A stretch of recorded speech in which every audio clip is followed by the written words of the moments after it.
We're counting down the 20 weirdest facts about Joel Goodsen's 1979 Porsche 928 from Risky Business, a car built for German luxury but immortalized by cinematic disaster. From little-known production gambles to corporate panic, unique engineering quirks, real lake stunts, and collector mania, this list reveals just how far reality outpaced Porsche's intentions. Which bizarre fact stands out as the ultimate irony in movie car history? Let's begin with number 20. Joel Goodsen's Porsche 928 wasn't his car at all. It was his father's pride and joy, off-limits and untouchable. The film's opening makes that clear. This isn't just a set of keys, it's a symbol of trust, status, and everything a teenager is supposed to keep their hands off. The car's color, platinum metallic, wasn't standard for most 1979 models. It was a rare, premium finish that shimmered between gold and silver depending on the light, and it showed every fingerprint, every scratch. That extra-cost paint job became a visual shorthand for wealth and parental anxiety, setting the stage for the trouble that follows. 3 Porsche 928s were secured for Risky Business, each carrying a price tag close to $40,000 in early 1980s dollars. This wasn't a case of picking up a few used cars for movie stunts. These were new or nearly new Grand Tourers, each representing a serious investment. The production assigned one as the hero car for close-ups and main driving scenes, while the other 2 were designated for riskier jobs, including the infamous lake sequence.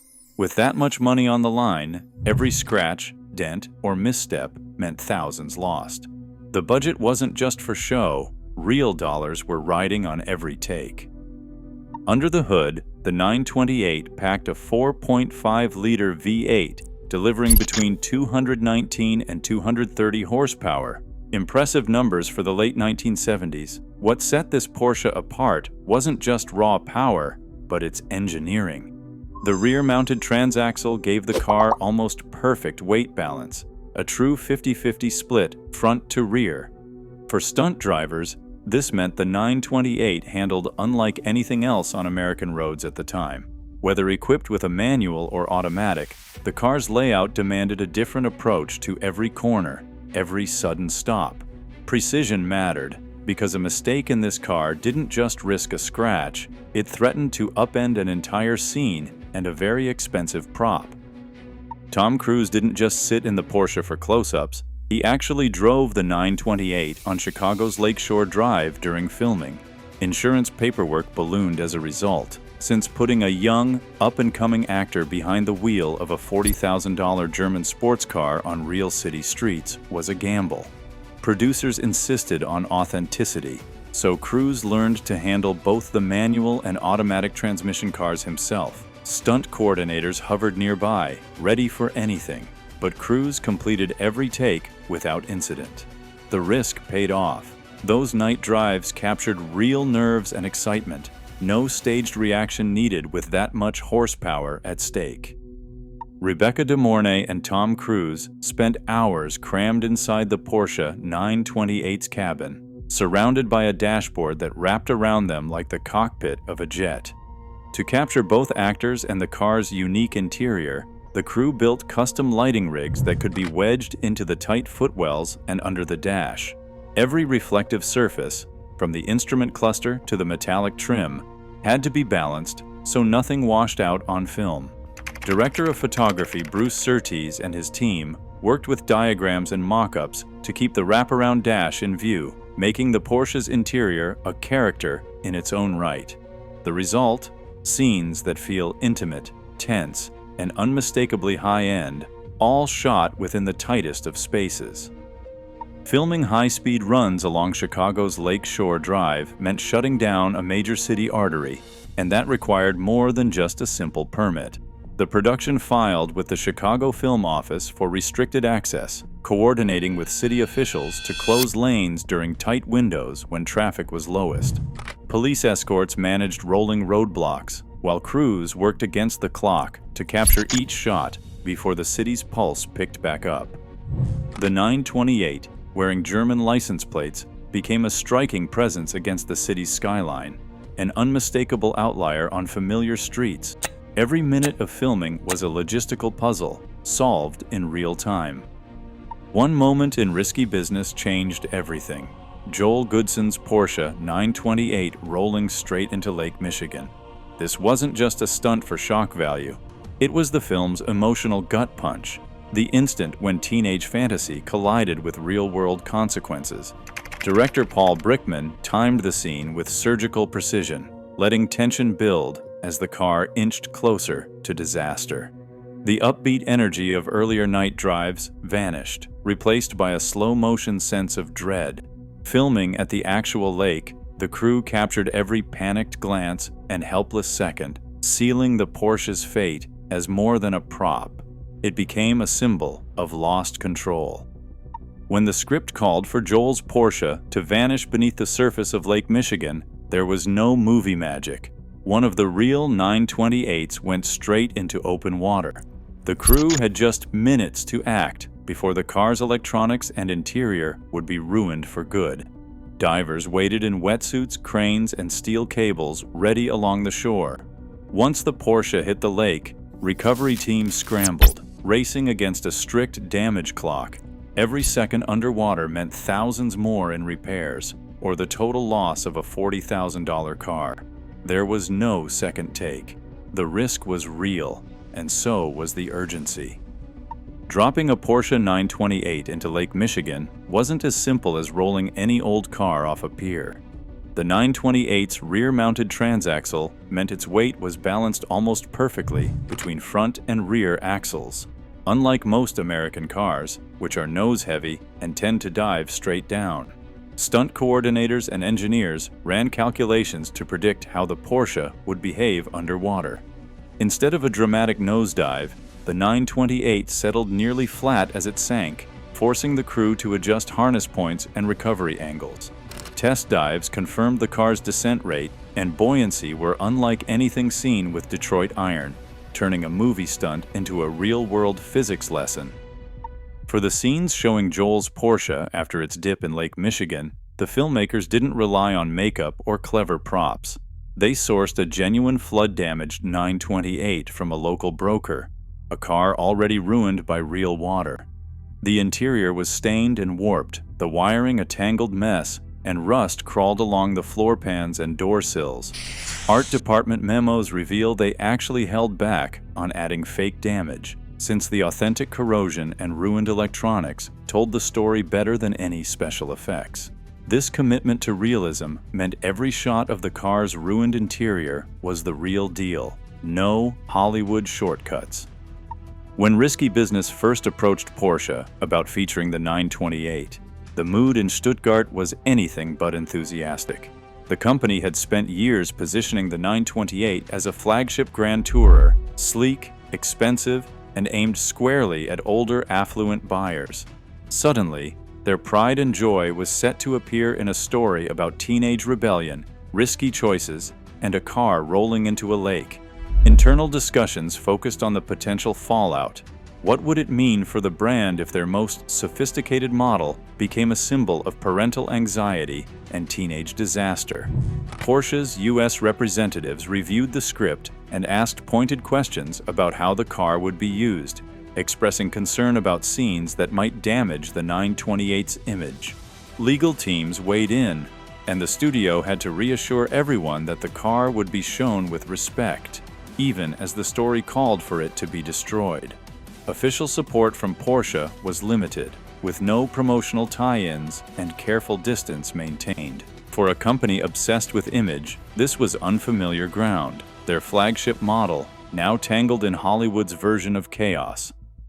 As the Porsche 928 slid helplessly toward the edge, a single line cut through the chaos. "Looks like University of Illinois." That wasn't in the script. It was pure panic, blurted out as the car rolled toward disaster, and it instantly captured the fear every teenager feels when something goes horribly wrong. The ad-lib stuck, echoing through theaters and living rooms, and quickly became a catchphrase for automotive anxiety. Collectors reference it in car listings, and fans still quote it at car shows, proof that sometimes the most memorable moments come from real, unscripted terror. That improvised shout did more than fill a silent beat. It gave the scene a jolt of authenticity, making the audience's stomach drop right along with Joel's. Years later, it's the line everyone remembers, cementing the 928's place in pop culture lore. The mood of Risky Business swings wildly between pure teenage fantasy and looming disaster, and nowhere is that contrast sharper than between its most famous scenes. The soundtrack blares as Tom Cruise slides across the living room in his underwear, a moment that turned him into a star overnight. But just minutes later, the film cuts to the tense silence of Lake Michigan, where the same sense of freedom comes crashing down, literally, when Joel's father's Porsche slips out of control. That abrupt shift from exuberant dance to dead serious panic left audiences reeling. For Cruise, the rock and roll scene became his launchpad, but for the Porsche, the lake disaster etched a different kind of legacy. The editing whiplash deepened the audience's empathy, making the car's fate feel personal and the stakes painfully real. Suddenly, the 928 was more than a prop. It was a stand-in for every risk, every consequence, every anxious heartbeat. After the cameras stopped rolling, the Porsche 928s from Risky Business faced wildly different fates. The so-called hero car, the one seen gliding through city lights and surviving every close-up, was quietly sold off, its journey taking it far from Chicago. Export records show it left the United States in 1984, passing into private hands overseas, where its movie history became a prized secret among collectors. Meanwhile, the water cars used for the lake sequence didn't get a second act. Once their work was done, they were stripped for parts and scrapped, their bodies cannibalized to keep other 928s on the road. For collectors, this split destiny means only a handful of screen-used 928s exist, and those with a clear ownership chain command a premium. The hero car's survival, while the others vanished, turned provenance into a kind of treasure map, fueling a market where authenticity is everything. After Risky Business hit theaters, Porsche dealers across the country started getting phone calls from people who had never set foot in a showroom before. Magazine classifieds for used 928 saw prices tick upward almost overnight, with sellers suddenly adding phrases like "risky business color" to their ads. Reports from the period show some dealerships running out of inventory, and even cars in less desirable colors or with high mileage found new buyers eager to claim a piece of the movie's mystique. The effect was strongest on 1979 to 1981 models, especially those painted in the same shimmering metallic as the film car. For a car that had been sitting on lots for months, the sudden demand was a surprise, proof that a few minutes on screen could move markets faster than any ad campaign. The 928 was no longer just an expensive grand tourer, it was now a pop culture artifact, and the phones just kept ringing. By the mid-1980s, Porsche dealers started noticing a new kind of customer, young, wide-eyed, and far from the brand's usual clientele. Salespeople reported teenagers and 20-somethings dropping by just to ask about the 928 from Risky Business. Some arrived with magazine clippings in hand, quoting lines from the movie or pointing to the car's shimmering paint in the showroom. Dealer memos from the period mention a spike in inquiries from buyers under 30, many of whom admitted they couldn't actually afford a new Porsche, but wanted to sit behind the same wheel as Tom Cruise. The 928, once aimed at seasoned professionals, suddenly became the dream car of a generation raised on movie night and MTV. For Porsche, this was both a surprise and a puzzle.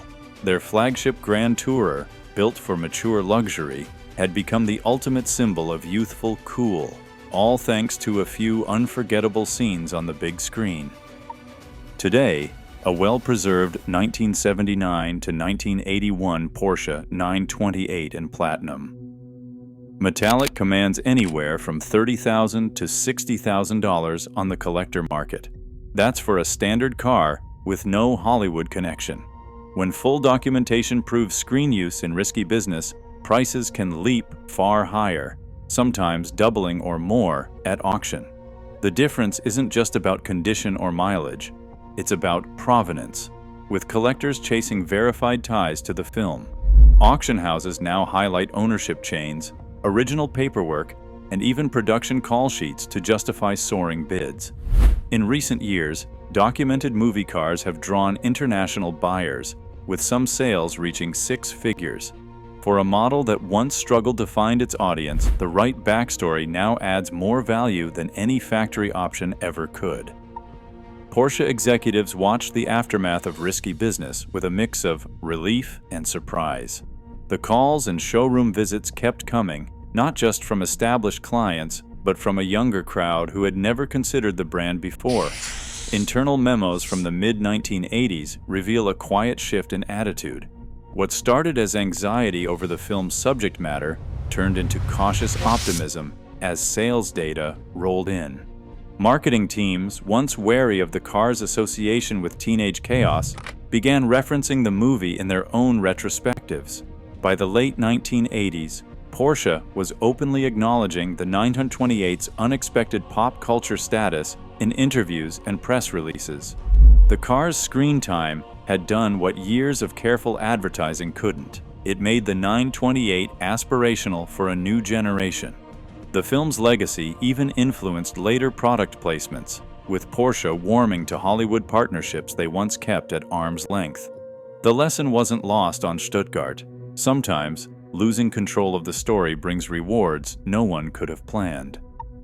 Porsche didn't set out to build a car for reckless teenagers.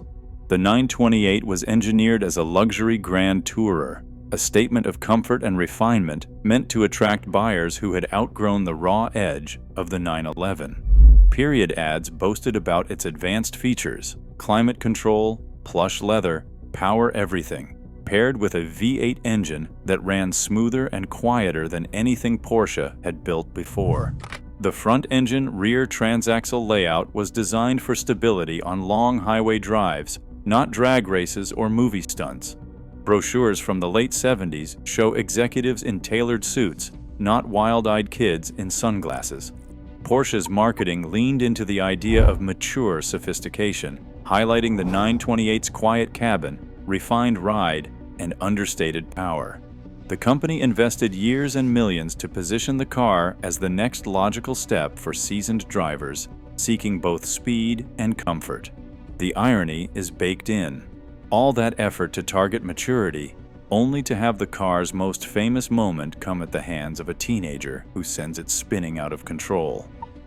Destruction was never part of Porsche's plan, but that's exactly what turned the 928 into a legend. The moment Joel Goodsen's father's car hit the water, it stopped being just a luxury grand tourer and became a pop culture icon. Collectors and fans didn't flock to the 928 because it represented careful planning or mature sophistication. They wanted the car that symbolized chaos, panic, and the terror of getting caught. The infamous lake scene, fueled by real risk and a teenager's worst nightmare, did more for the 928's legacy than any glossy ad campaign. Today, the story of the risky business Porsche isn't about engineering, rarity, or even Tom Cruise's breakout. It's about how losing control, on screen and off, made the car more valuable, more coveted, and more unforgettable than Porsche's best-laid marketing ever could. That's the ultimate irony. Destruction drove desire. Across all 20 weird facts about Joel Goodsen's 1979 Porsche 928, one thing stands out. A car engineered for mature luxury became a pop culture icon precisely because it was pushed to the brink of destruction. From the rare crystal gold metallic paint that showed every scratch, to the jaw-dropping moment when a real $40,000 grand tourer was sunk in Lake Michigan. These entries reveal a pattern of high-stakes risks, financial, technical, and emotional, that few films ever attempt. The ranking highlights how careful engineering and corporate image control collided with the chaos of filmmaking, turning a symbol of parental trust into the world's most anxious movie prop. Most surprising is how the 928's destruction didn't tarnish its legacy. It made the car more desirable, spiking values and attracting a new generation of buyers Porsche never expected. In the end, this list proves that sometimes what breaks the rules becomes unforgettable. The ultimate irony, it took a cinematic disaster to make the Porsche 928 truly legendary.